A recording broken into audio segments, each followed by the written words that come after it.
So, 6. So, kalahati, wala. 7 ang wala pa. Nasaan na sila? Okay, let's continue. Okay? It's still part of the ratio. Okay? So, yung mga nauna is madali. No? Ay, sige, before that, let's, before we continue with our topic, no? Nalitan ko pala yung slide ko, no? Let me, ano muna, yung ating recap, no? With the, by the way, may utang, wala pa tayong quiz, ha? So, ito, just a preview, no? Kung ano yung paano yung magiging quiz natin. Okay, sa mga nasa Teams, pultan ko na ng slide. No? Ayan. So, for example, this one. Wala pa akong sagot, pero let's answer this one, no? O sa Teams, sumagot din kayo. So, let me, dahil yung ating type of exam or quiz, it includes true or false, multiple choice theory, multiple choice problem, and straight problem. Okay. So, for example, in this category, multiple choice theory, although medyo no, kasi konti lang yung na-discuss na sa theory, kaya nga we'll just recap, no, with our topic. So, for this example, no, question number 1, horizontal analysis is also known as, ano siya? Trend analysis, no? So, it's, anong version to? Pinahabang version, no? Ng horizontal analysis to trend analysis. Next. So, what is the most widely used liquidity ratio? O, yung unang-una nating ratio. The working capital or the current ratio. Okay? So, when we say current ratio, ano yung formula natin? It's current asset over current liabilities. Although, the most efficient, no? Or kumbaga mas computation ng liquidity ratio is the quick ratio kasi it is more reliable, no? Because some of the component of the current asset are not we call this are not convertible into cash or not highly liquid. Like for example, inventory. And then another one is the prepaid asset, which will never become it can never be converted into cash. Okay? This one, ayan. So, nabanggit ko kanina, no? Yung difference between the current ratio and then the quick ratio. Okay, ma'am. What's the limitation common to both current and the quick ratio? Okay? So, alin daw dyan, no? Which is a limitation common to both current and the quick ratio. Okay? So, this one is letter A. Okay? So, ito yung component both in the current and the quick ratio. So, bakit di natin sinama yung B? Because in quick ratio, we do not include inventories. Okay? Kung letter C naman, well, both in current and quick ratio, nandun yung marketable securities. And these marketable securities are liquid. Okay? Actually, mas liquid nga siya compared dun sa accounts receivable. And then, letter D, mali ito yung sa letter D. Prepaid expenses are potential sources of cash. So, sabi ko nga kanina, it can never be, no? Yung prepaid expenses convertible into cash. So, and then, so yun yung letter A. So, both in the current and quick ratio, meron tayong accounts receivable component. Somehow, no? It may not reflect the true picture, no? Because some of, might not say, yung ating accounts receivable, pwedeng mga, what we say, not truly liquid. Halimbawa, mga past due accounts na pala yun na dun sa accounts receivable natin. Okay? Which is, mataas yung potential na hindi makolekta. Okay? So, that's the limitation, no? When it comes to current and quick ratio. Ayan. So, ganyan yung mga tanungan natin, kaya medyo magbasa-basa tayo ng theory. So, anyway, lalatag ko na lang din ulit yung quiz natin. No? Kasi tingnan ko paano ko yung magsagot ng some of you. Checkan din natin yung learning task natin. No? Ayan. So, bibigayin ko kayo sa computation. Okay? So, I may not be using na lang ng ganito kasi para makita natin, para na rin doon sa mga nasa sa Zoom, sa Teams, no? Ayan. The question now is the inventory turnover. Okay. Ano nga ba yung formula? Formula ng inventory turnover? Diba? Cost of sales over average inventory. So, lagyan natin ng formula. So, the cost of sales divided by average inventory. Ayan. However, in this example, in this problem, ma'am, hindi, kita mo na ba agad yung cost of sales? O, ito yon yung cost of goods sold also, no? The cost of goods sold or the cost of sales, pares lang siya. Ayan. However, ma'am, we do not have the value of the average inventory. Bakit ba? Ano ba ang formula ng average inventory, ma'am? Diba? It's beginning inventory plus ending divided by 2. So, sa component natin, ma'am, may nawawala. No? So, given na to that the cost of sales is 90,000 divided by, however, the average inventory. Paano kukunin yung average inventory, ma'am? Okay, so, di ba sa average inventory,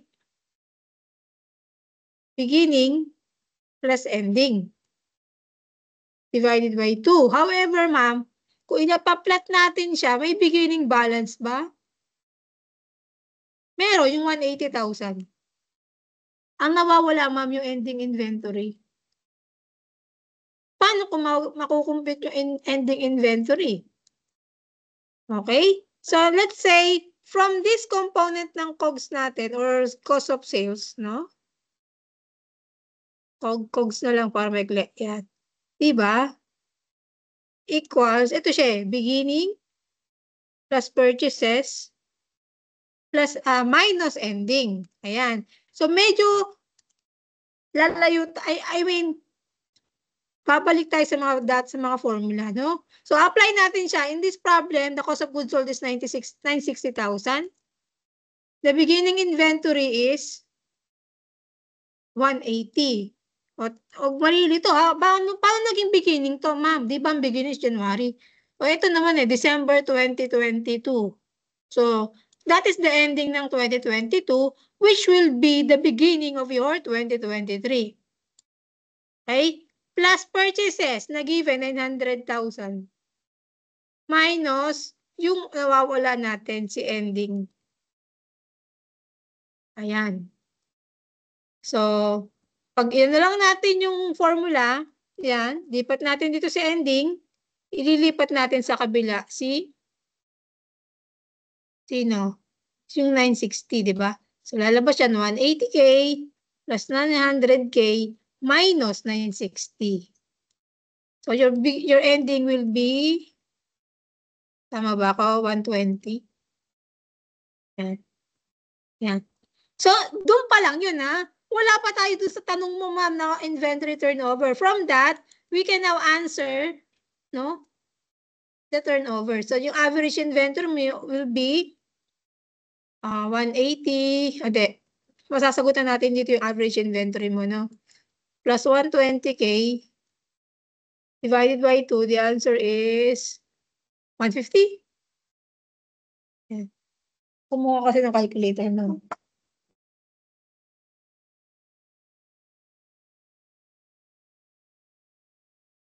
Ano yung calculator ko? Ay, mga nasa meetings. Ayan.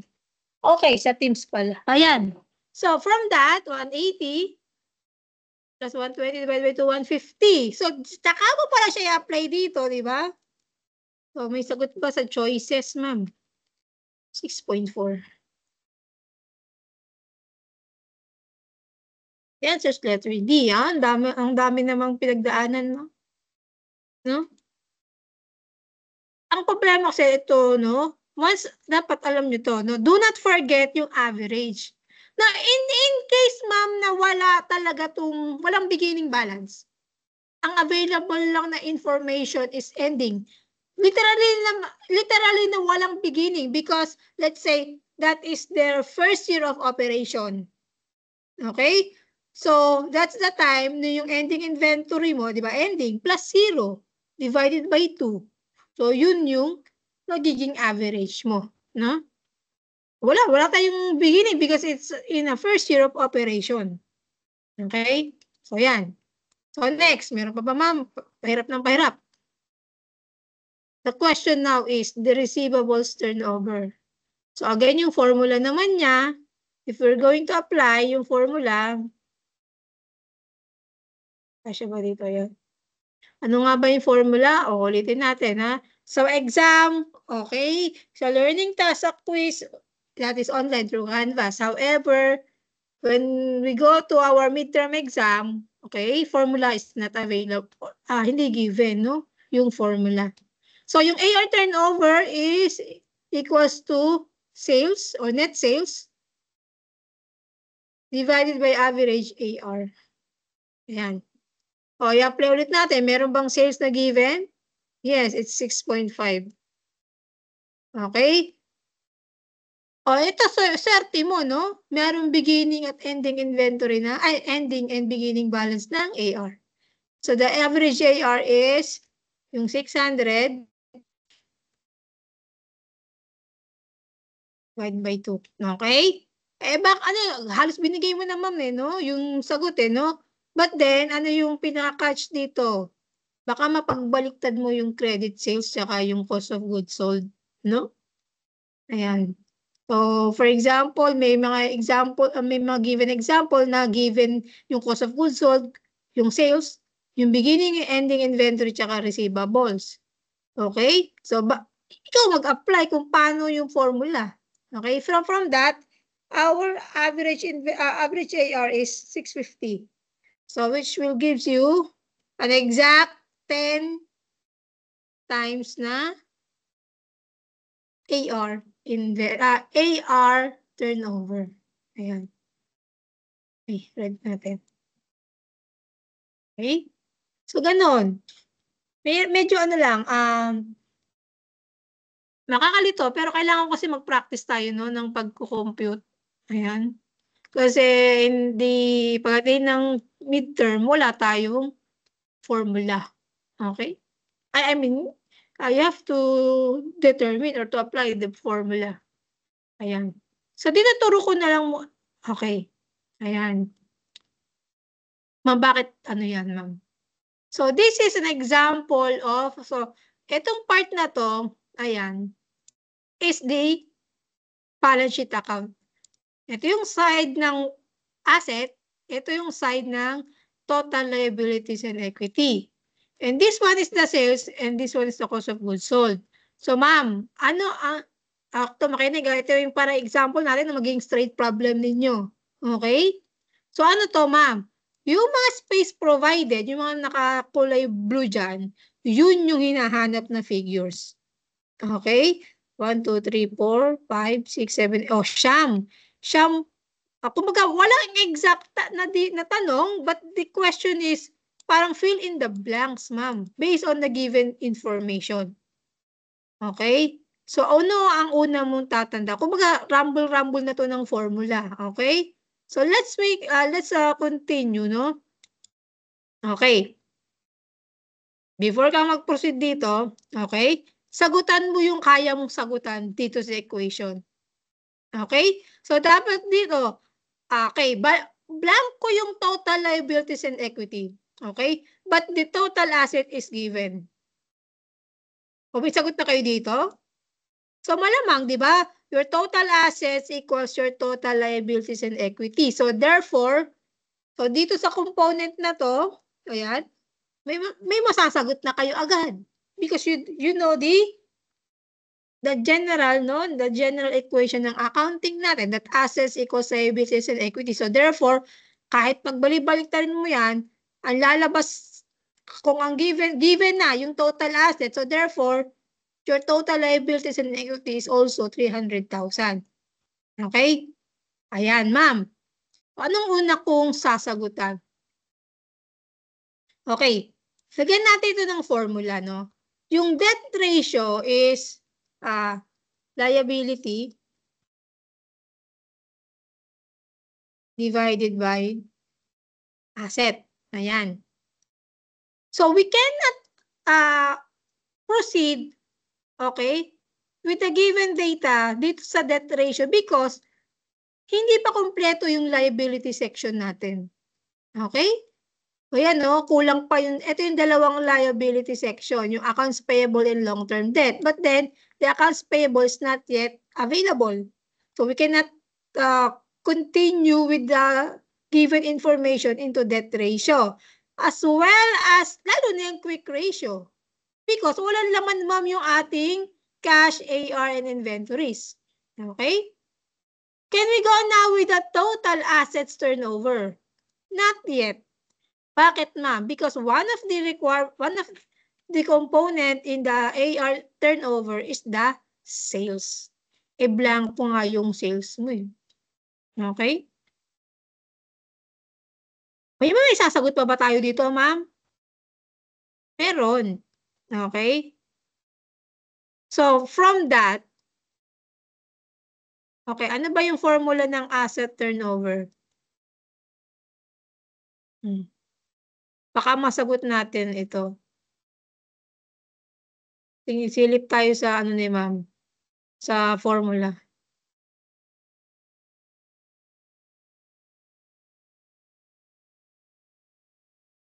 Asset, ayan no. Sales divided by total assets. Diba? So, lagay natin dito. Nakuha yung 1.5 by sales divided by assets. Okay. Can we now answer yung sales from the given information? Yes. Okay. So, sabi dito, your sales is 1.5 of your asset. So, therefore, so asset is available, no, in the information. Okay. So, pag in-apply natin yan, parang sales X divided by 300,000, the answer is 1.5. Oh. So, di ba? Sales divided by assets equals 1.5. Oh, nasa numerator yung hinahanap. So, baliktarin mo. Mag-multiply ka. So, yung 300 times 1.5, 450. So, you can now answer your sales na 450. Yan. Makakausad ka na. No? Ano susunod, ma'am? Your number of days in AR. Okay? So, anong formula ng number of days in AR? That is 365, laki yun, divided by AR. Ayun, ba't ang liit?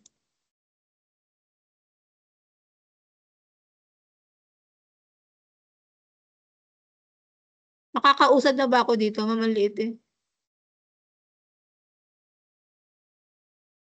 Ayan. So, paano nakuha yung 36.5? Diba? The formula for the number of days in AR is 365 divided by AR turnover. Okay? Divided by AR turnover. Eh, ano naman yung... So, from that, we can now compute, no? Dito, that the AR turnover equals 365 divided by 10 equals, ay, 365 divided by 36.5 equals 10. Okay?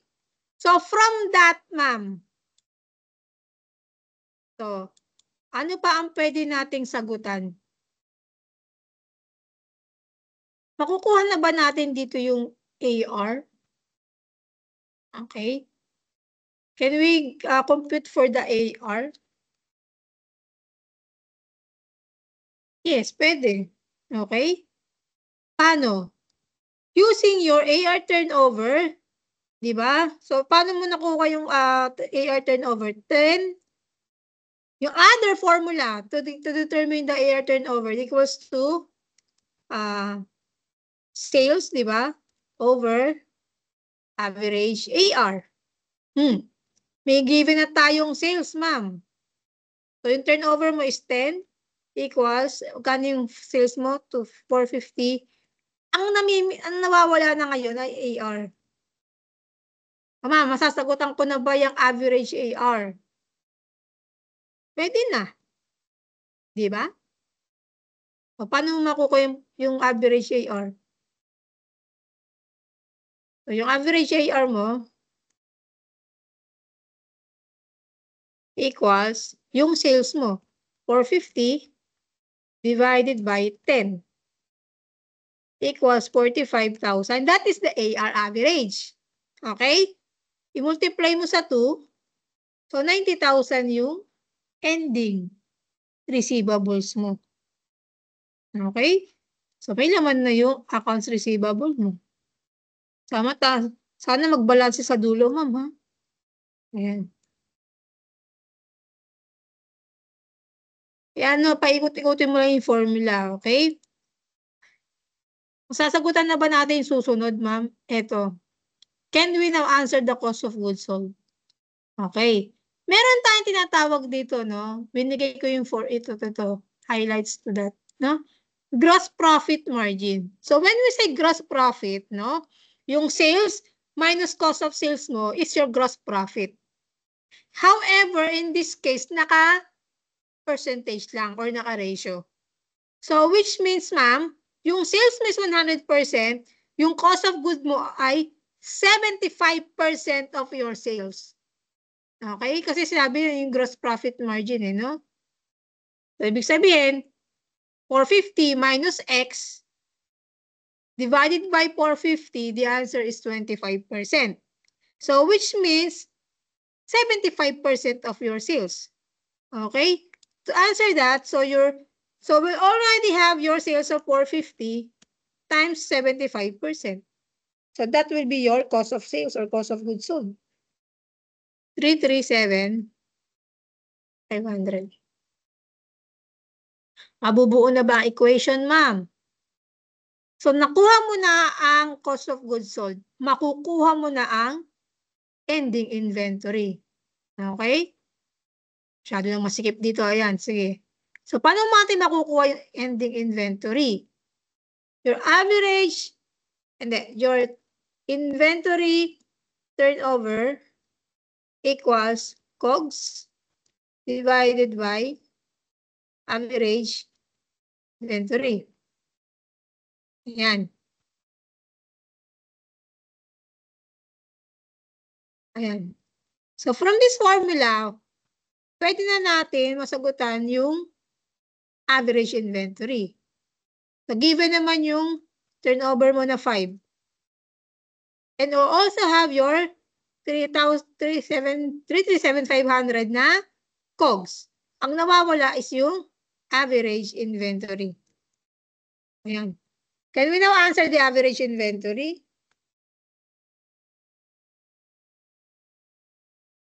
Opo. So, para baliktarin mo lang. Kung naka-divide siya, kung ano siya, i-divide mo lang siya. So, your average inventory equals 337,500 divided by 5. So, your average inventory ay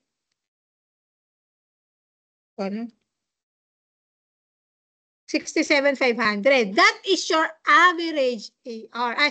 Average inventory. So, paano mo makukuha yung ending?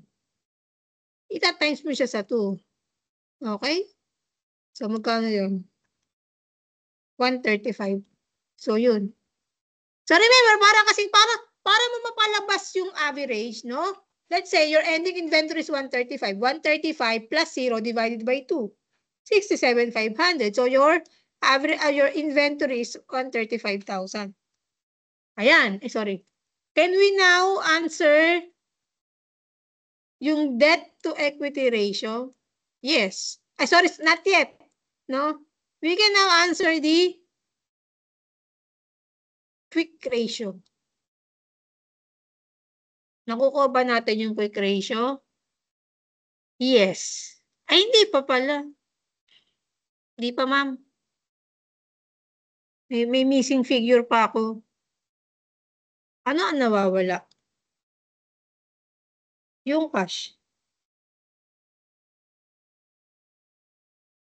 Okay. Sorry. Debt to equity ratio. Ano pa ang pwede nating sagutan? How can we determine the accounts payable?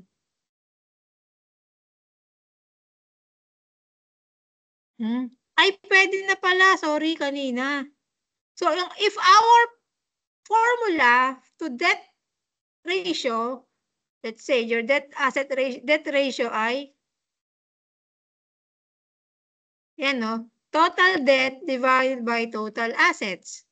So, ano yung amount para mapalabas mo tong 50%? So, which means 50% of your asset is your total liabilities. Okay? Man, dapat pala, mas nauna pala yung sagutan. Sorry. So, yung liability mo, yun yung X, di ba? Parang 50% equals liability divided by 300,000. Paano mo, ano yan, lalabas? Kalahati ng 300,000. 150. O, yun. So, yung liabilities mo ay total 150. Okay? However, dalawa yung component mo ng liability. Etong dalawa. Okay? Ito pala. Yung accounts payable mo and long-term debt, ang total niya pala is 150. And since given na yung long-term debt na 60, so probably 150 minus 60, 90. So that is the balance of your accounts payable or the current liability. Okay, ma'am. Ayan na, masasagutan ko na ba itong quick ratio? Okay? So, saan galing daw yung 80%? Okay? That is 80% or 0.80 equals yung quick asset divided by 90K. O yan. Oh. So, paano mo mapapalabas yung quick asset sa ganyang formula? Kumbaga, QA or quick asset over 90 equals 0.80. So, i-multiply mo lang 80% by 90. 72. So, yun yung total mo ng, tama ba? Wait lang. Ay, sorry. Baliktad. Oo nga, no. Wait lang, baka mali ako. Ay, mali nga ako. Sorry. Mamaya to. Erase to. Napasobra yata ako ng liability. Wait, late. Okay, ulit. So, which is 90. Ay, mali ako. Wait lang. Mali ako. 45 lang tong akin. Nadoble ko yata. Balikan nga natin to. 450. 45. Ito yung sagot eh. Wait lang ha. Baya mali ako dito. Paano ko napalabas yung ano? Mali ako dun sa sorry, sa average AR. Baliktad yata ako. So, 365 divided by 36.5 days. Tama naman. 10 days yung turnover. Do I need to compute pa yung ano? Wait lang. Oo nga, kasi napalabas natin 335, di ba? O baliktad ako. 450 divided by 10 is 45. Bakit ganun? 45 lang dapat dito. Wait. Nasagutan ko na yung, ito yung sagot eh. Naguluhan ako. Balanse siya. Masyadong malaki yung ating accounts receivable kanina na compute.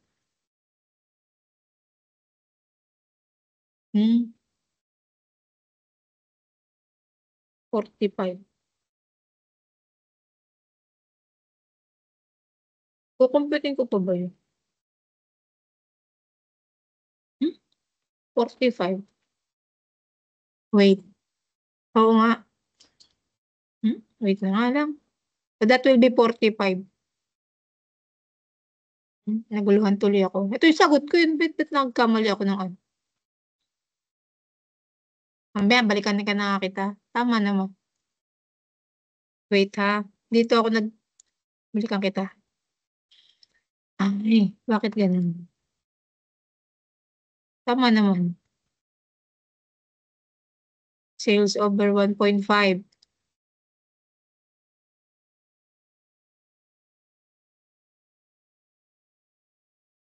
So, kung tutuusin, no?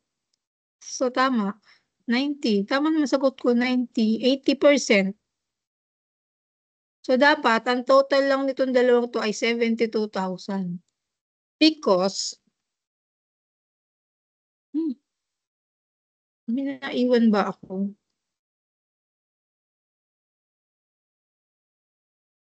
O kailangan ko i-compute ulit. Mamaya na nga, babalikan, ilalagyan ko na nga ng ano. Pero, itong tama sa sagot eh. Ha? Nagkamali. Okay, babalikan ko to, itong 45 na to.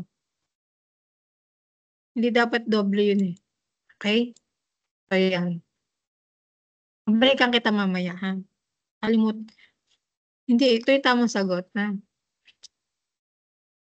Oo, yan. O baka may kulang information. Sige, mamaya babalikan kita. Okay? So, balikan ko dito muna. Nasaan na yung slide ko? Okay. I-upload ko yung computation. No? Nawala ako kung paano.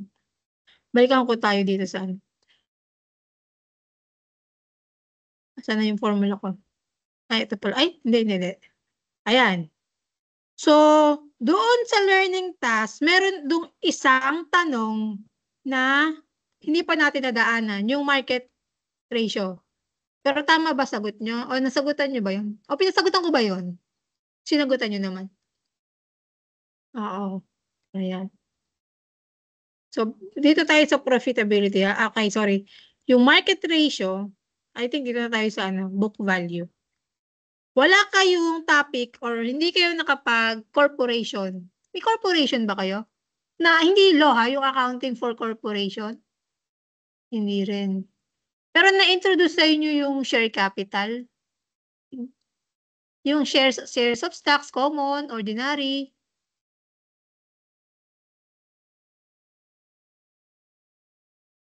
Saan? O yung parang shares of stocks, par value, narinig nyo na yon.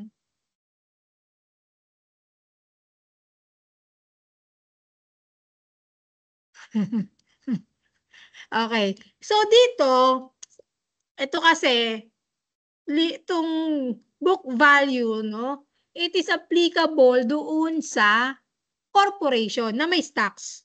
Okay? So, kumbaga, ano ba yung value ng stocks mo during that time? No? Pwede kasing binili mo siya ng gantong presyo, okay? But as of the end of the period, ganito na yung value niya. And then we called it book value. Okay? Whereas in the, saan yun?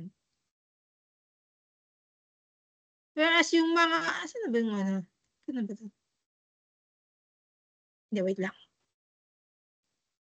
Ayan, book value, no? So, each value of security divided by each number of outstanding. Okay, paano makukuha ma'am yung book value? Wait lang. Hindi. Ito yung formula. Kumbaga, yung book value niya is the, let's say, yung mismong equity account, no? Equity divided by outstanding shares, no? So, when we say outstanding shares, ito yung number of shares na hawak ng mga shareholders, no? Na binili nila. Kasi kumbaga, iba yung number of shares doon sa share capital. Okay? Magkaiba yon, no? Yan. So, alimbawa, ma'am, dito. Bakit dito? Let's say dito sa problem na to. nakalagay dito 75. Okay, kung babalikan natin yung sample natin, ako ba yung sample? Ayan. Dapat ako yung sharing ko. Dapat ano na lang, yung buong screen na lang. Para hindi na ako nahirapan mag-ano. Buong screen pala. Ayan. So, okay. So, nasa MST, mapalit ako ng screen, no? So, let's say, ma'am, saan galing yung 7.5 dito sa ano mo? Sa 7,500 mo na, ano, na formula. Okay? So, dito, babalikan natin, ayan, yung ordinary. Okay? So, sabi dito, yung share capital, ito na ordinary, year 2, ayan, is 75,000. O, that is, that is the total share capital. Eh, yung nasa formula natin, hindi siya peso, but then, the number of shares.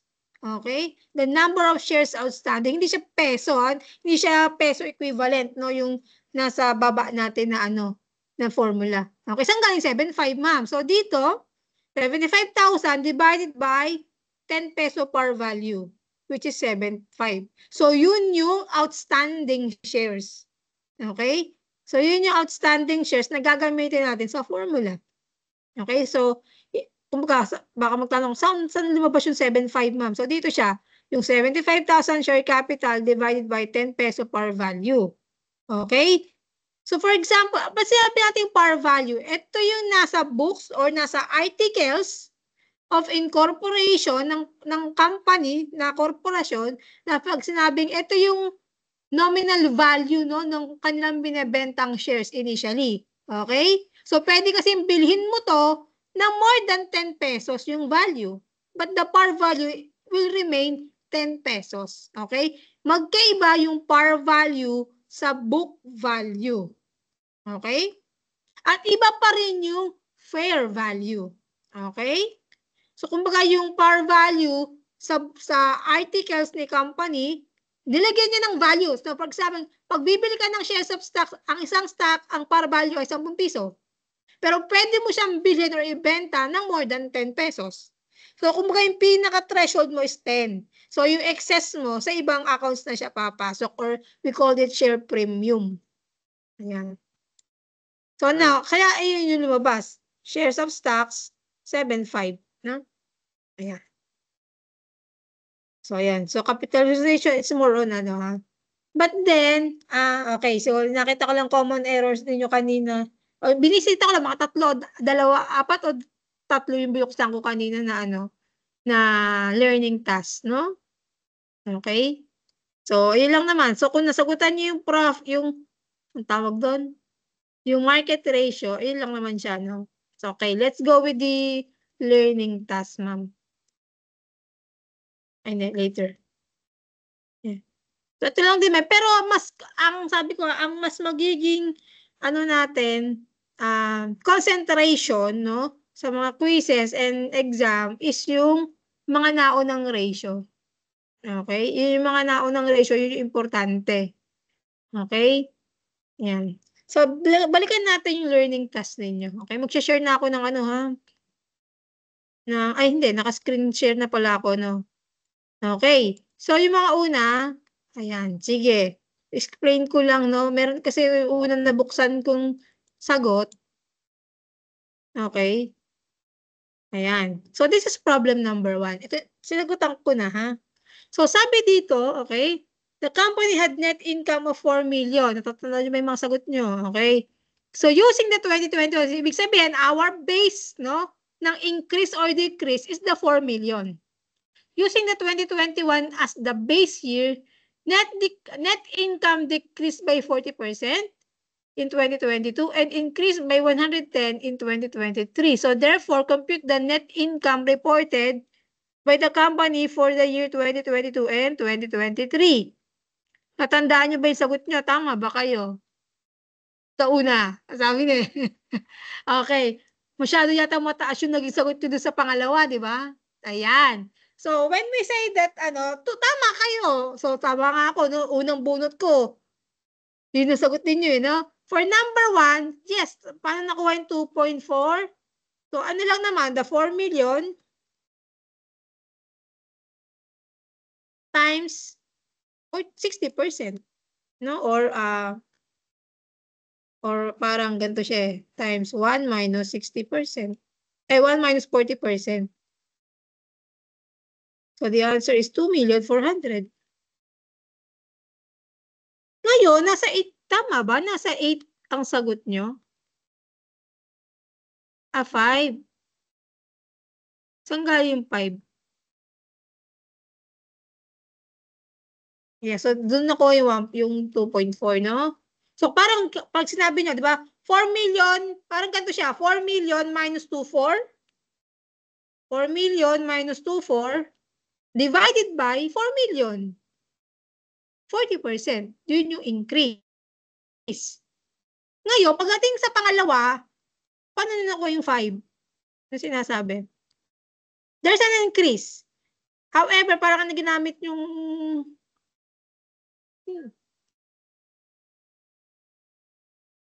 2.4 times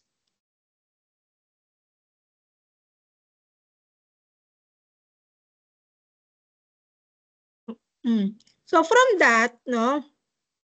Sabi dito, 4 million. Ganun din, times. Dahil siya ay increase, times mo lang siya sa 110%. Mali. O yan. 4 PM. Baliktad. So, 4 million times 1.10 is 4.4. Okay? Ay! Tama ba?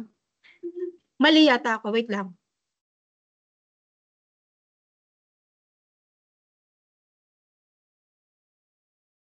8.4, no? Tama. 1 plus ano pala. Sorry.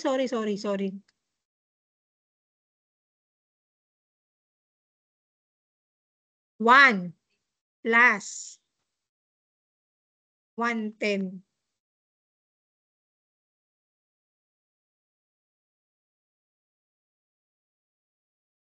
Ay, sorry. Plus 1, tama ba?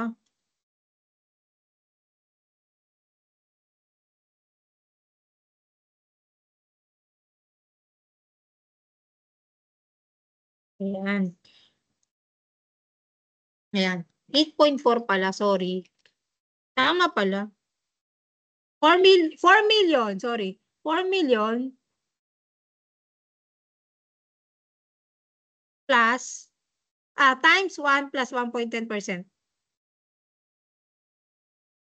So, yung 1 is 100%, So, parang lalabas dyan, 2.1. So, the answer is 8.4. So, to give you that, ng 1.4, di ba? So, lalabas natin na ibig sabihin, that will be the actual income, no? Minus the tax base na 4 million. Increase pala yung nilagay ko, sorry. Divided by 4 million. So, dapat ang sagot ay, ano?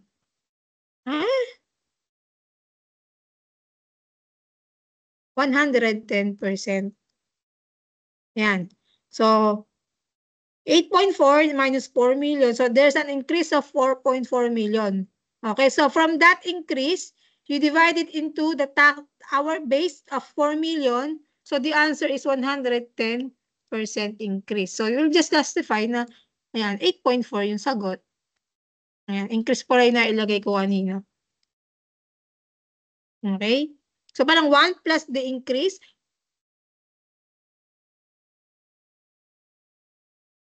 Saan dito? Kasi decrease, di ba yung yung isa? Parang 100% minus 40%. 100, lagay na. Parang 100%. Para mas madaling Ayan.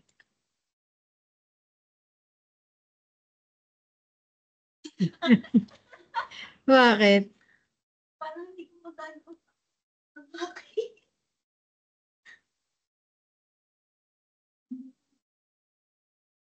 Ayun, ano yun? Wala na po atang times 2 kasi net sales equals average AR turnover. Okay, balikitan kita later. Okay. So, kung kasi nakuha yung sagot na yun. Ayan. Balikan kita dun sa AR turnover ulit. Ay, average na ba yung AR? Hindi.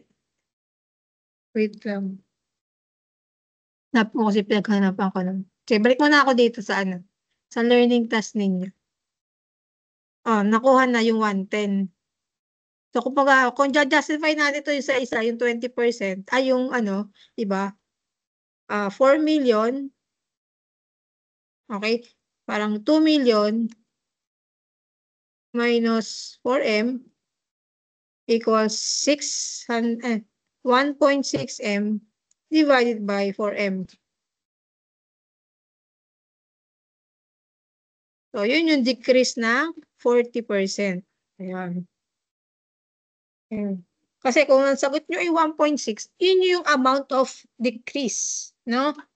O, yun. Ganito kung ang sagot sa number 1 is 1.6, that is the amount of increase. Okay? Kung ang sagot ng una is 4.4 kanina, nasagot ni ma'am, that is the increase from that base na 4 million. No? Pero kasi tinatanong is the actual net income, no? Referring to the 40% decrease and 110% increase.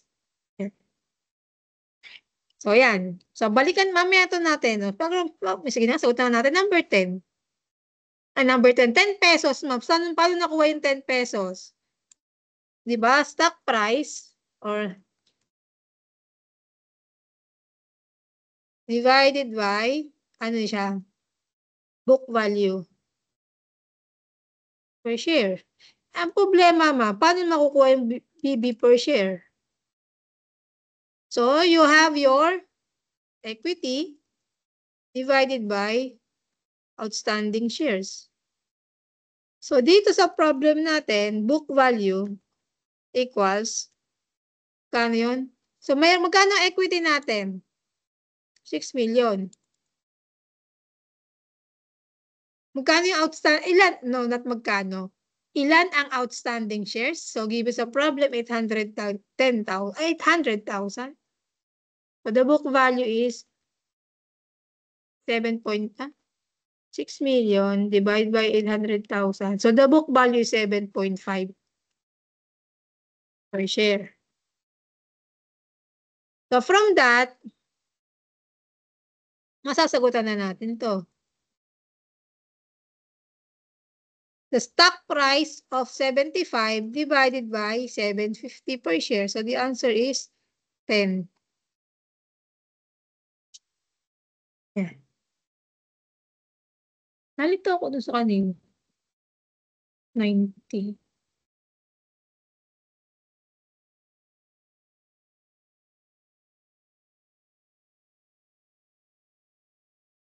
Mamaya babalikan na kita.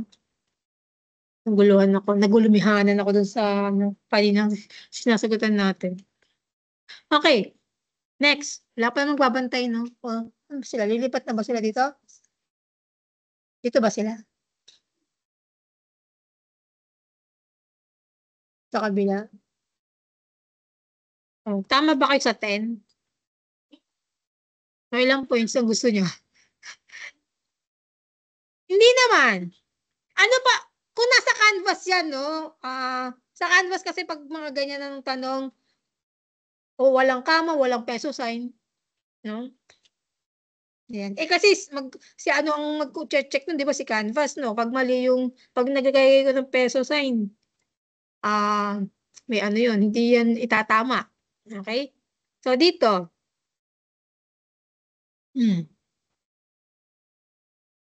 current assets equals 3 million, no? So, that is your working, but your company's ratio is 1.5, quick ratio is 1. So, what is the firm's level of current liabilities? Tama kayo dyan? Sigurado As, bakit? Nakakayak ba to? So,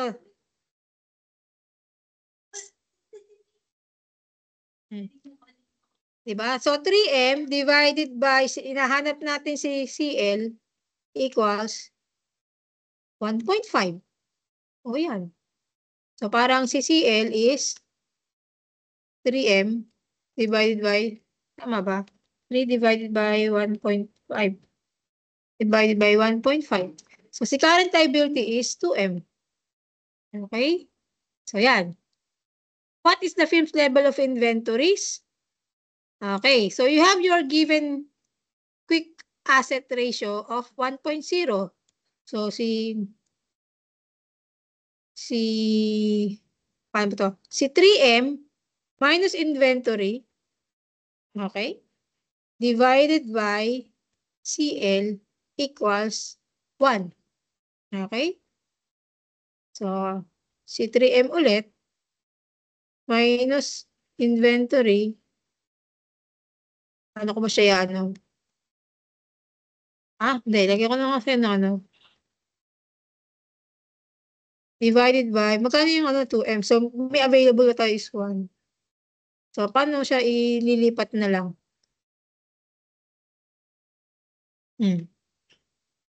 Paano ginawa nyo?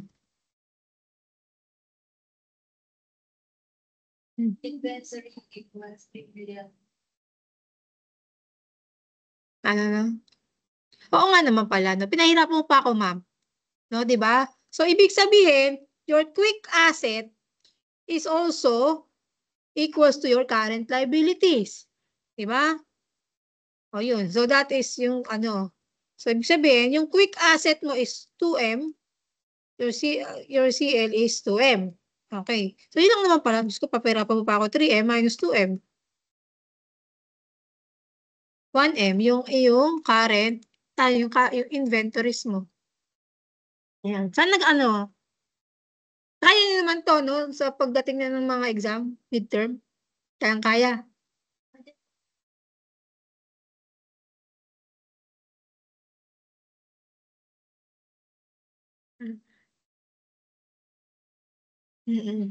Gawin nyo, pag nakuha mo na yung test paper, isulat mo na agad dun sa papel yung formula na nasa isip mo. May ikot-ikot lang tayo dito sa current ratio at saka sa mga ano, mostly, no? Ayan.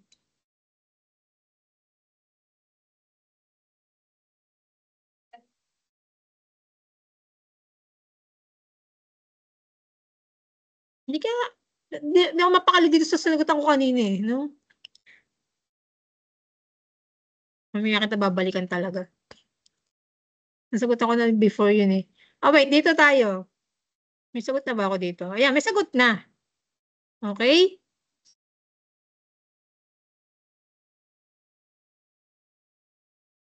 Naka-round up? Walang problema. Okay. So, paano ito nakuha sa receivable turnover? 420? Ay, sorry. 5.2M divided by 700K. Ayan. Pero minsan, pag sa choices, hindi. 1.43 nga. Kasi nakita ko. Round off pala. Ayan. So, walang problema pag ano, sa choices naman, yung syempre, pinakamalapit. Pag ano naman, sige, pwedeng round off or pwedeng ano. Okay? Average number of days outstanding. Ayun. So, 365 days divided by 7.3. Ayan. Kung yun yung nakuha nyo, di ba? 49 days na lang, no? Oo, kasi araw naman siya. Mag-half day ba to? Or mag-under time to. Okay? So, the average inventory. Inventory turnover from that ay... ito. Nakuha nyo to.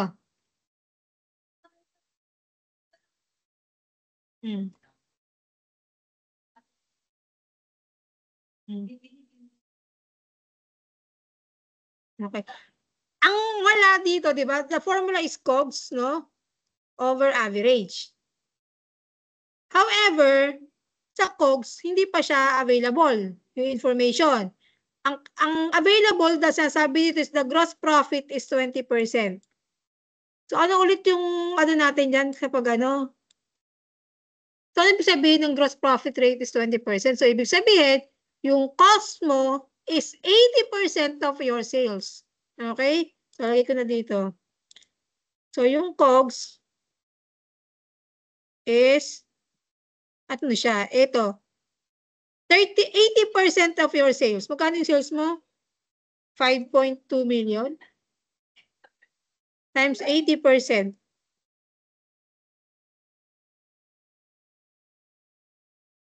Time out ulit. Lipat bahay ulit tayo. Yung mga nasa meeting sa Teams.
Upload ko na nga lang.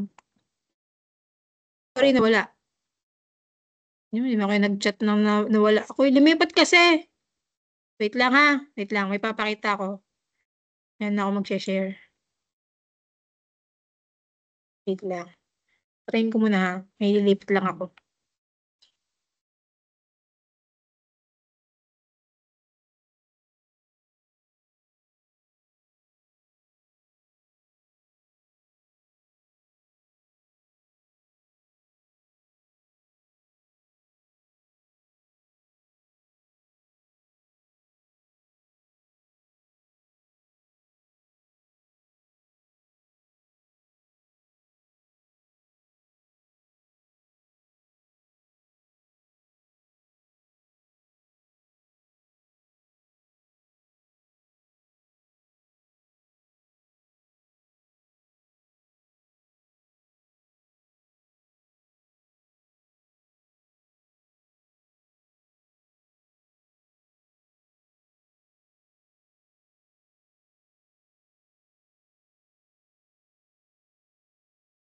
Hindi kasya kasi sa slide eh.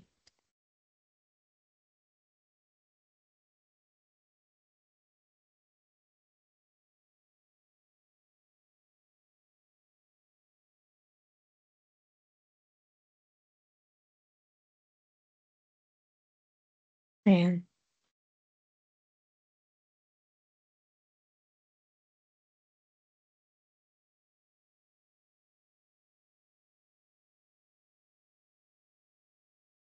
Pasadahan natin to ha para ma-idea kayo sa apps. Balik. share na ako sa mga sa Teams.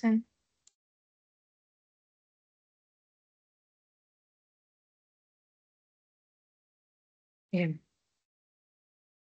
Ayan. So, pwede din, yung nasa learning task nyo kasi, in-average na. No? So, let's say this one. Nakita ba sa Teams? Ayan.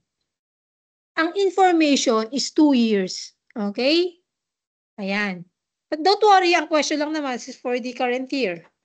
So, yung iba, pwede mong magamit, no? Yung iba, i-disregard mo, no? So, kung ano lang hinihingi dun sa tanong. So, for example, inventory turnover ratio for 2023. Okay? Ano yung kakailanganin mong information ng 2022 to answer your inventory turnover ratio? Di ba yung beginning, yung ending inventory? Di ba? The rest, mo naman kailangan yung cost of goods sold ng 2022. Okay, so let's answer. Pasadahan natin. Ang hirap mag-ganit. Lalagay ko na yung sa MS Team ha. Lalagay ko na lang dyan yung sagot mamaya. Okay. So ano nga ba yung inventory turnover ratio natin? Ay sorry, ang formula?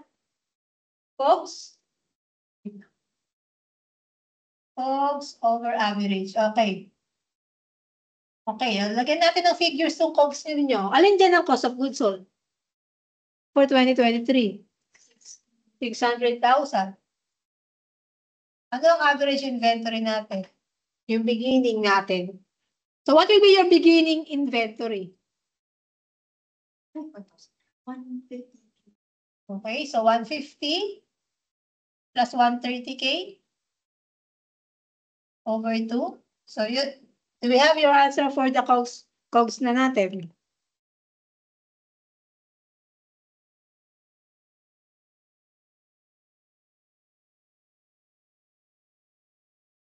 Hindi naman sakto, ma'am. Walang problema kung hindi sakto.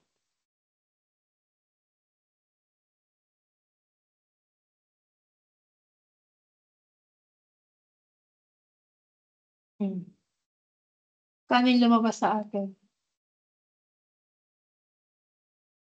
4.29.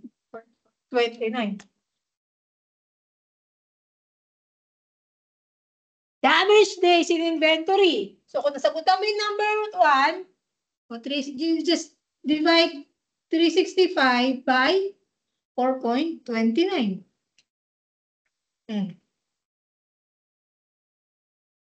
Equals 85 days. Ayan. Medyo ma-umay lang talaga pag nag-midterm exam tayo, ha? maraming ganyan. So, just to make sure na memorize natin yung formula. Okay? Wala na yung natin na akong seminar. Naka-record ba ako? Tanong naman, daldal ako, daldal mo. Kasi, nakakaubos ng, sorry. Nagre-record naman pala. Ayan, nakakawalan sa ano, no? Sa momento pag umaalis. So, the answer is, hindi ko siya masusulatan kasi picture.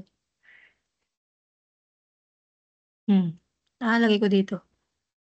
So, the answer for number 1 is, magkano yung sagot natin? 4.29.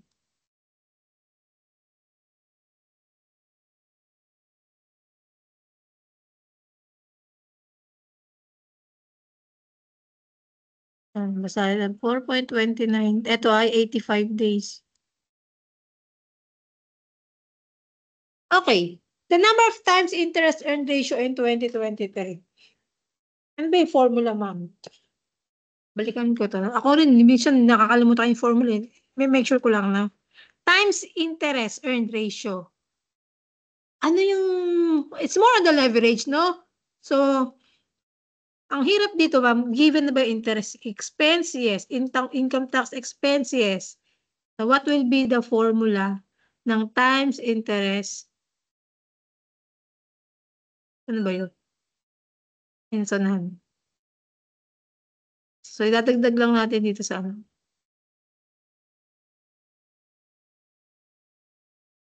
Ayan. EBIT, ayun pala. So, EBIT divided by interest charges. So, dito sa ano natin, ulit, hanapin ano natin yung formula. EBIT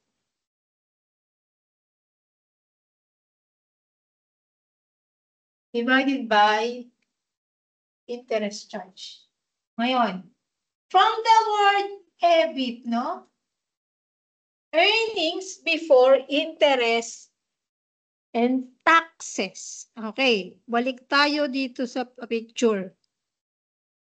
Year 2023, magkano ang earnings before interest and taxes? Okay, ma'am, wala naman masyadong expenses, ma'am, no? So, ano yung pinakatitingnan nyo dito, ma'am? The net income? Ito, ma'am, yung net income, 150. However, that 150 na net income is already net, no? Bawas na siya ng interest expense and income tax expense. No? Yung sinasabi nating net income, malinis na to, no? Na tinanggal yung interest expense and income tax expense. So, it's already deducted. However, the formula is earnings before income tax and before interest. No? Ayan. So, ibig sabihin, to get the EBIT, no, you just have to add back the interest and income tax expense. Okay? So, which means your EBIT now will be 150 plus 60 plus 50 plus 60K. Tama ba? 150, 150, 40, tsaka 60. 250, no? Over, magkano interest charge? Alin dyan, mamang interest charge? Yung 40. 250 over 40,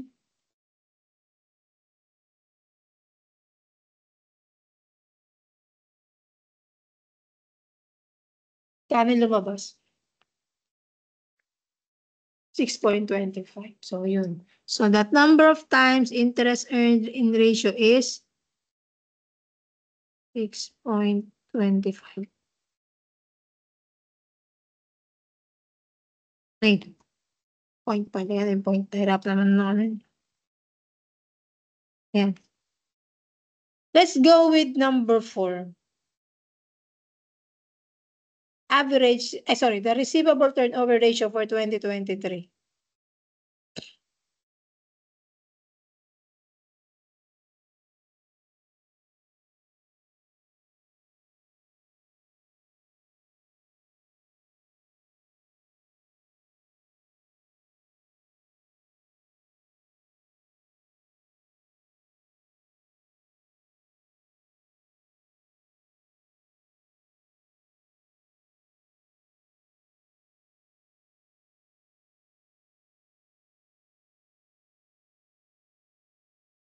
Kaya dami figures kaya kanina.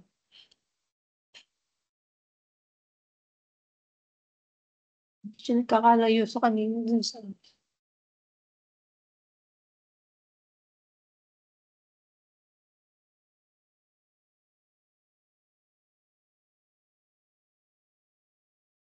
So, in this example, hindi natin pwedeng kunin yung current, yung liquidity ratio natin, no? Quick asset and current asset ratio, hindi natin makukuha. No? Kasi kulang sa information. But then, we can answer the number 4, receivable turnover. Ano lumabas sa calculator nyo?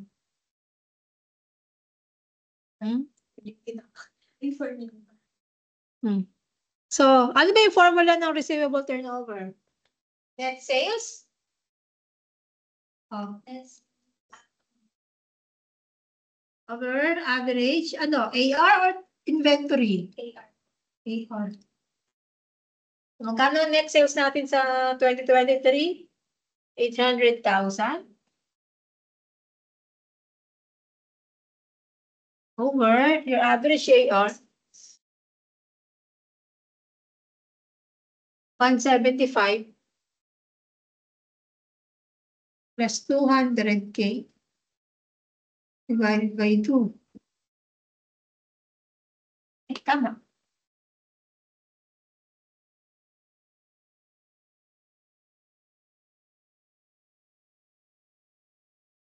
$4.27, di ba ba sa inyo? 4.26, 4.26, 4.27.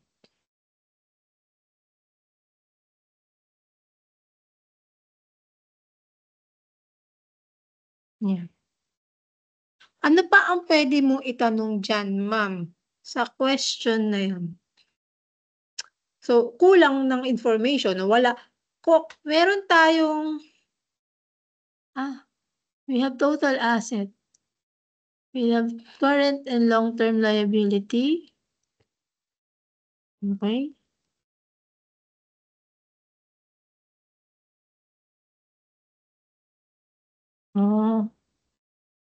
Pwede rin. Okay, dagdagan natin ng ratio.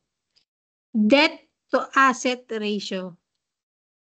So, number 5, debt to asset ratio. When we say that, no, debt to total asset ratio, ano yung formula natin? Dadagdagan ko lang.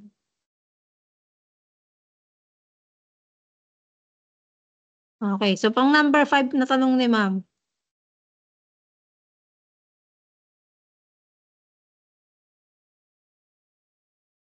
Ayaw mo ganun.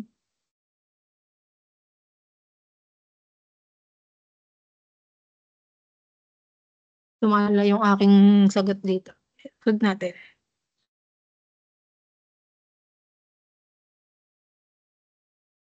Diba yan? Di pantay. Picture nga pala to. Hindi ko nga pala ma-edit. Ano lalag? Parang kakatungan ng sagot ko. Pwede pala dito. So, sagot natin kanina ay 4.29.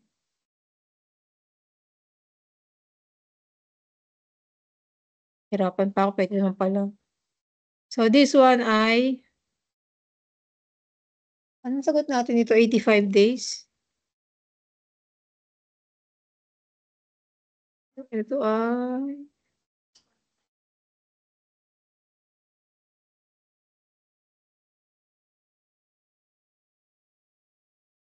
ba yan? Hindi yan. Mas 4.26 o 4.27. Ayun. Dagdagan natin, ma'am. Debt to asset ratio and debt to equity ratio.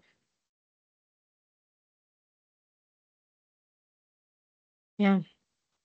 Ma'am, pag ganyan kasi, di ba? Hindi natin yung nakasanayan na ito yung grupo ng balance sheet, nakahiwalay yun sa income statement. Dito ba, rumble-rumble no? So can we answer yung debt or is the information enough to determine the answer for debt to asset ratio and debt to equity ratio? Una-una, ma'am, ano muna yung formula dito, ma'am? Ng debt to asset ratio. Balikan natin dito. Ayan, total debt divided by total asset. Okay? Tapos, yung debt to equity ratio natin ay total liabilities divided by total stockholders. So, both of these, sa number, sa pangalawang tanong ni ma'am, the numerator is the total debt. Okay. Pwede na ba nating makita kung magkano ang total debt natin for 2023?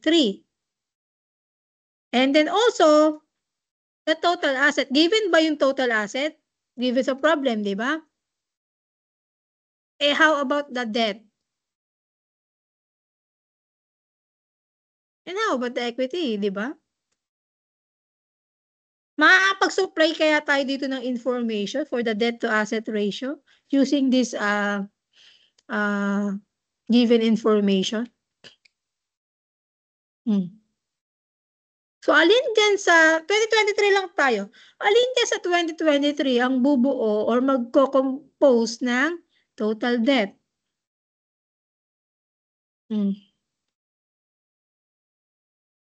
Alin dyan sa mga accounts na to ang will be component of total debt?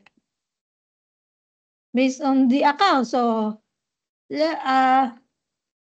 we will still go back to your pagiging familiar sa mga accounts.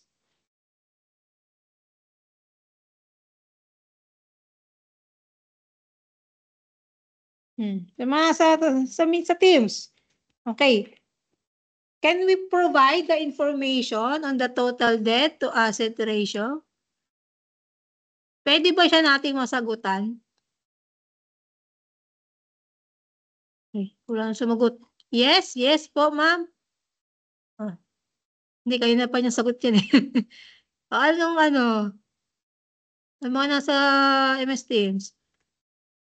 Tatatlo na lang tayo. Ayan. Okay. Can we, tama ba? Masasagutan natin.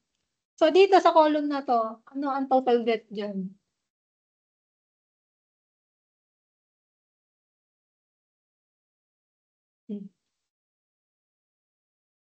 Any amount. Magkano yung magiging total debt based on the information? Given ba ang current liabilities? Magkano? 140. How about the non-current or long-term liabilities? For 10K. So, magkano ang total debt natin? 550. So, masusuplayan natin ng sagot natin dito. 550,000. How about the total asset natin? 1.1 million. Oh, pwede natin sagutan. So, how much is the debt to asset ratio?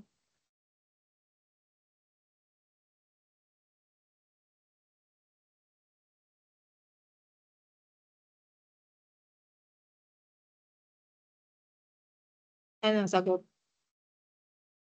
Ilang porsyento? Kumbaga, sa kabuuan ng 1.1 na asset mo, saan galing ang finances mo? Sa utang, ma'am. So, ibig sabihin, ilang porsyento ng total asset mo ay finance ng utang? So, parang gano'n, that's how you interpret din yung sa statement na yun. Ano lang? Ayun na, 550 divided by 1.1.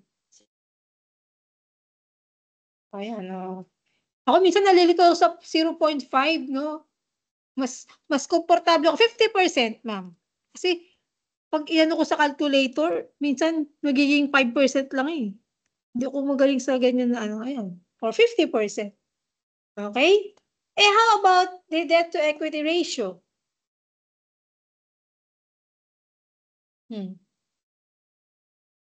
How are we going to compute for the equity? So, definitely, you have already your debt. Hindi naman siya magbabago. Still, 550. Okay? But the question here, How much is the equity? Ano yung i-consider mo? Magkano yung equity?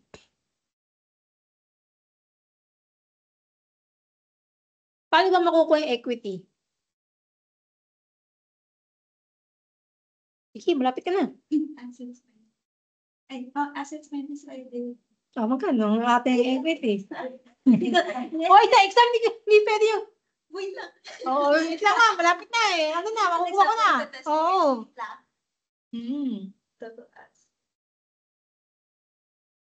Para tayo nagpipinoy henyo, baka pagdating sa exam, ma'am. Nasa dulo lang dila kay formula, ma'am. Pwede bang papihit ng konti?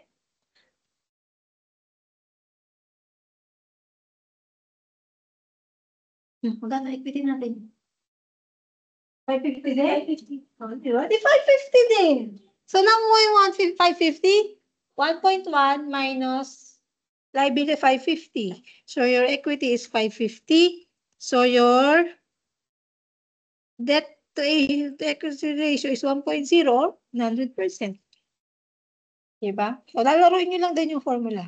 Pero hindi talaga mapakali dun sa ginawa ko mamaya. Mamaya, hindi. I-upload ko na lang. Hindi ko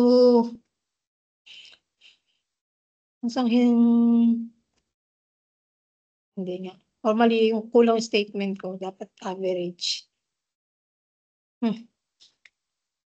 Ayun. So, ganyan. Kaya-kaya. Total liabilities. Kasi magkaiba po yung formula po nila sa debt to asset po. Total debt divided by total asset po. Tapos sa debt naman po. At din sa debt to equity po. Total liability over Equity. Pero same lang po yung Taas. Okay. Oo. Yung debt to asset, so yung debt is equivalent to total liabilities. Okay, pares lang din siya ng term. Yung debt, tsaka yung, kumaga, yung sinasabi ditong debt to asset ratio, yung debt composed of current and non-current liabilities. So, in short, total liabilities. Okay? So, ngayon kasi sinama natin yung non-current eh. So, yung mga nasa liquidity natin before, di ba? Yung mga ginagamit natin sa turnover, it's mostly current.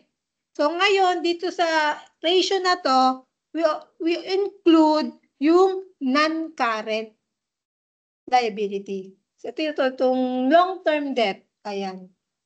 Other term is non-current or long-term liabilities. No, or non-current liabilities.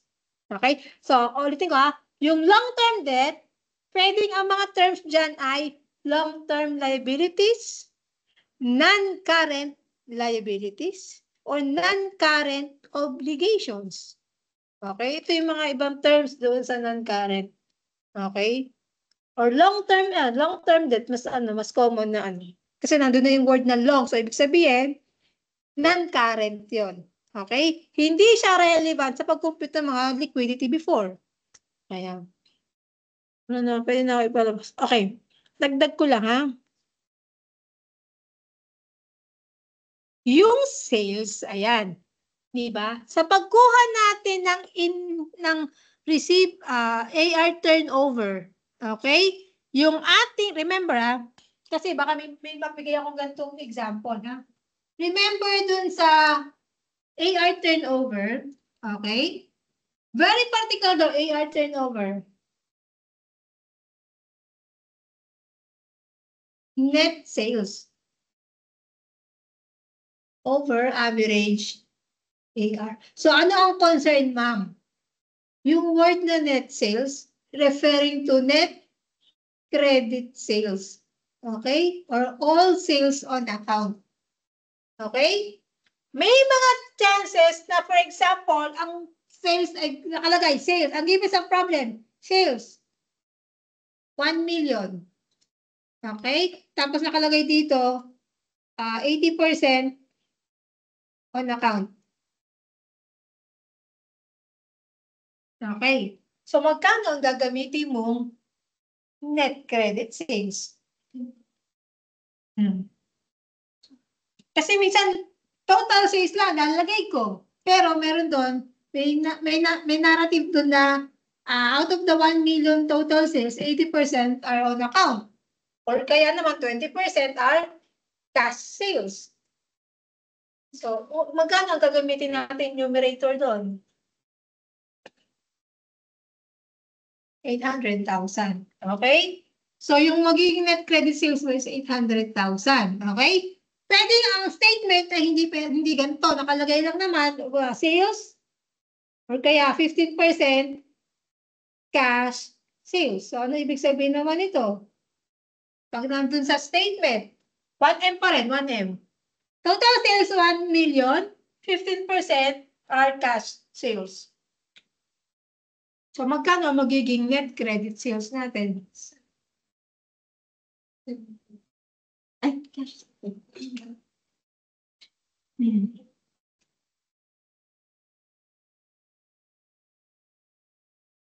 Magkano? Remember kasi ang numerator natin dapat strictly net credit sales. Ito, may component na cash sales, may component na credit sales. So, halimbawa, disregard na to. Ito muna, separate to assumption. Okay? Total sales of 1 million, 15% are cash sales. So, in computing for the turnover, the AR turnover, what will be our, ano ba ito? Numerator. 850. Oh, times 85%. Yan, ganyan. Ano lang siya. No? Kumbaga, mga minsan may items na madagdag na ganyan, no? Pero, ingat din, no? So, for example, ganyan ang given. May ganyan, may ganyan. Tapos, hindi given yung COGS. Okay? Ang sinabi lang doon sa statement, may gross profit markup na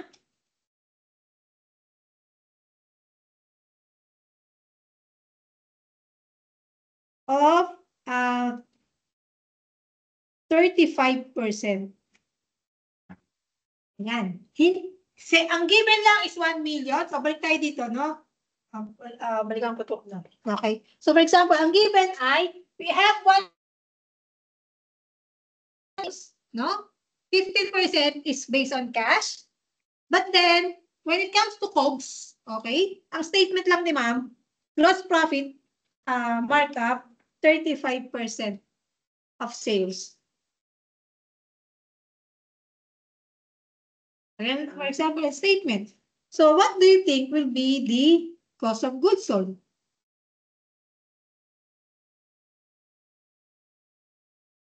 So, ibig sabihin, sa bawat benta daw may tubong 35%. So, magkano yung gastos? 65%? Tama ba? Sige, tama. Sige, sabihin 65%. So, ano gagamitin mo? 65% of what? 1 million or 850?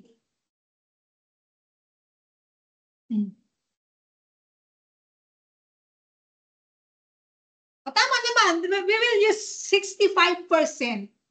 No? Pero ang tanong, saan mo multiply yung 65% to determine your COGS? In 1 million or yung 850?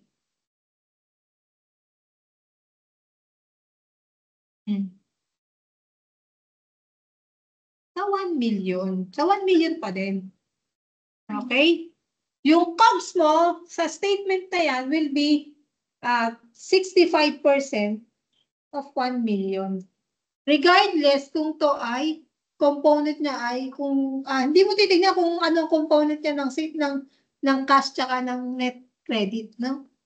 So, ito yun. So, ibig sabihin kasi, kada benta mo ng may 65% dyan, yung COGS mo. So, in every 1 peso na sales, may 65 centavos kang worth of COGS. Regardless kung ito ay pautang or based on cash. Okay? Yun yung babantayan nyo na baka paikot-ikutin ni ma'am. Kasi, alam natin, or kaya, yun yung isa sa mga pag-compute ng COGS. Ano pa yung alam natin computation ng COGS? Beginning plus purchases minus ending, di ba? Ayan. So, hindi ka gagamit nito. But then, kung given to, tsaka itong mga to, we can compute for the COGS. Okay?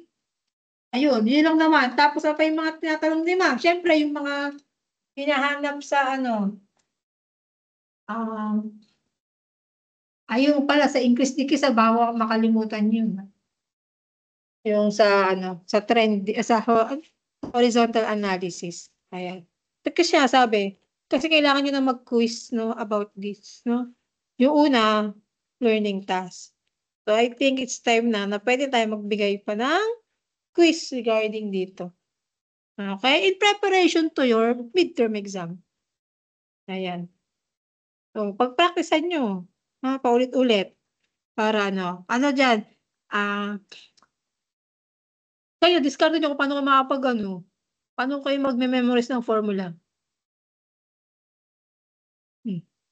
Or nagsusort kayo sa index card, pero bawal ang index card pagdating ng kumbaga, mo siya, reviewer mo lang. No? So, yun. So, diskartehan kung paano. Kasi hindi given itong mga to. Ayan. So, hindi ko na lahat to kasi dito ko naman gagamitin halos sa ito. Yung mga diniscuss nating EBIT, ayan. Ayan, yung i-discuss, yun yung medyo tatanungin din, no? Kung wala, di naman masyado, no? Yung book value, yan, tatanungin yan yung book value, ha? Ayan, number of shares outstanding. Ayan. Wala lang akong tanong sa number of shares outstanding. Tingnan. Hindi ko yata nailagay. Ayan. So, yun lang naman. So, ito ay naman. Mostly, paikot-ikot lang ng ganun sa working capital, ha? Saan ba yun? Ako, baka wala mabuklat ko eh. Ay, wala. Na-close ko na pala. Hindi. Ito ay naka-upload na rin. No? Kumbaga, guide nyo lang siya. Ayan. So, magpapagawa din ako doon. No? Pero hindi ko lang kung sa midterm na rin. No? Yung mga ganyan lang naman. No? Yung computation. Ay, sorry. Yung increase-decrease. Okay? Yeah. Pero mga 1 year lang naman pag ganyan. Okay? Yung get the ratio. Tsaka, ito, yung sa increase-decrease. Ayan, sa trend analysis. Ayan. Yan yung madalas, no? Yung usually mga 3 to 4 years kapag trend analysis, yung example ko, or yung magiging exam ninyo. Okay, so I think prepared na siguro no pagdating ng ika-canvas ko na lang, no? Ayan. So be careful dun sa Ngayon, halimbawa sa canvas. Tapos usually yun yung fill in the multiple blanks ba yun? Ayan. Ayan. Wala, di pa ako nakakapag-upload sa inyo ng halimbawa, gagawa tayo ng quiz. Then quiz. Ayaw magpakita yung quiz nyo. Ay, ito. Quizzes pala kasi, ma'am. For example, magdadraft lang ako. Classic. Happy mata ko, makita. Ayan. Ayan, no, di ba? Pag gumawa ko yan, meron pa rin true or false, meron pa rin multiple choice theory, no? Yun nga lang, hirap mag-view nung, halimbawa, meron ako ito, yung multiple in blanks, no? Wherein, isang problem, pwedeng 3-4 na tanong, no? Tatanong ko turnover, number of days. So, yung magiging sagot nyo dito, number lang talaga, figure lang. No need to write peso sign, no need to write 25 days, for example. Ayun, ang problema kasi dito, yun nga, sensitive dito sa pag mayroon kayo once na dali lang na or nagkaroon ka lang ng space dun sa sagot mo, bawa 10,000, 10, tapos 10 space 000, mali na yun, hindi na mababasa. No, yun. Tamad kasi ako minsan, isa lang ang nilalagay kong possible answer, no? Pero ngayon, pag ganyan, may nangyari na alam mo tama yung sagot mo, lalagyan mo lang ng comma, no? Lalagyan mo lang ng peso sign, screenshot mo na lang, ha? Tapos, i-remind mo ako. Kasi minsan, sabay ko, konti lang naman kayo. Kaya, siyempre, magtatakal, bakit mababa tong score na to? Yun pala hindi nalagyan ng score yung straight problem niya. Kasi tama naman talaga yung number na sagot niya. Kaya lang nalagyan niya ng peso, sa nalagyan niya ng comma, kaya hindi na read. 10 points pa naman yun. Yun. So yun, para ma-remind ako, i-screenshot nyo. Okay? Para mas, tapos tsaka ako i-edit or ilalagyan ko ng tamang score. No? So yun lang naman. Ayan, mamaya lalagyan ko na ng sagot ng score yung ano nyo sa learning task. Ayan. Yun lang naman. Kaya naman siguro to ipasa, no? Diba? Mataas naman. May pondo naman kayo ngayong prelim, di ba? Kumbaga medyo, wala namang nag-below 60 sa inyo nung prelim. So, hindi ako masyadong mahihirapan. No? I mean, syempre pag maraming below 60 kasi, nai-stress din ako eh. No? Kaya alam ka yun lang naman. Yung isang, okay na, hindi ko na i-record. Meron kasi akong ibang hawak na pag may mga ganon, tapos halos mga 10 yung less than, hindi